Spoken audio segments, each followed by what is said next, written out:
Thank you, Mr. Secretary. So first and foremost, I want to echo what the Secretary said, that we are extremely grateful for the hard work of county election officials in all 159 of our counties. They are doing just a tremendous job of processing voters in very high turnout that we're seeing this election.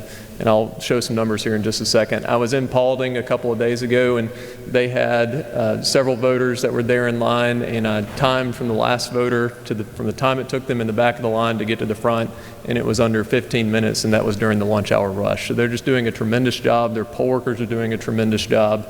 And as we get closer to Election Day, I expect to see more of the same, and we're just very, very grateful for their hard work.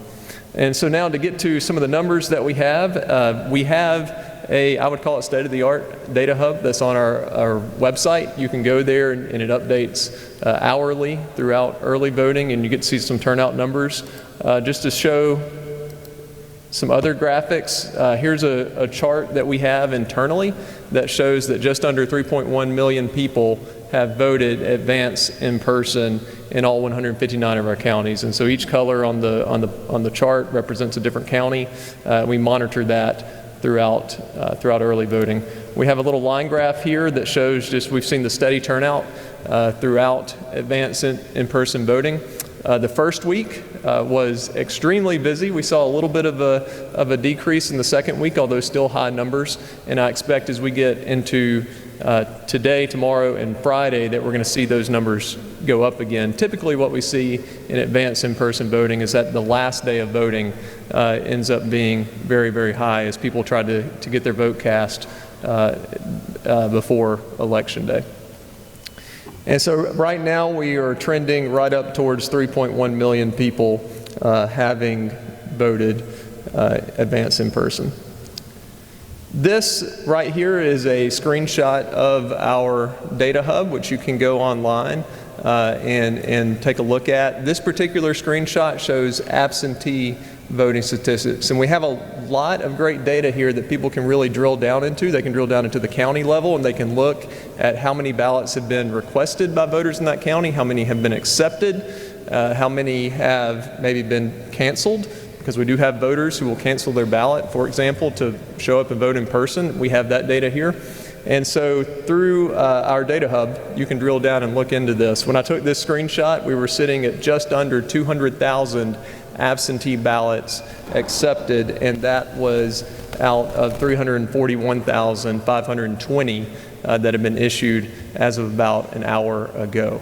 And so again, we update these numbers hourly, and so we'll be doing that up until Election Day. Now on Election Day, we will not be updating the data hub hourly with Election Day turnout, and that's simply because we have about over 2,200 Election Day polling locations across the state, and we get turnout numbers from most of them, but not all of them. And so, but during advance voting, we do update this hourly. And then we also have this on our data hub. This is showing total turnout of all 159 counties in our state. At the time that I took this, we were sitting at 45.4% turnout.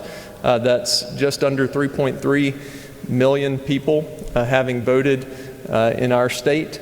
And you can also drill down, you can see which counties in the state are leading the turnout, and Towns County was sitting at about 64% turnout, which is very, very high, going into, with still 2 days left, 2.5 days left of early voting.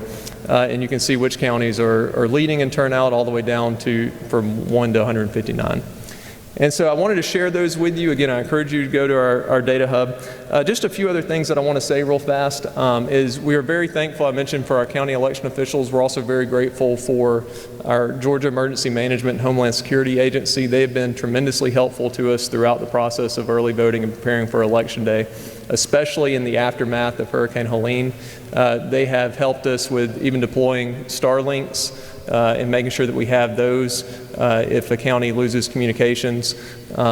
We had one county that lost communications at their main office, so we deployed a Starlink out to them, and they were able to continue processing their absentee ballot applications and voter registration applications, so we're very grateful there.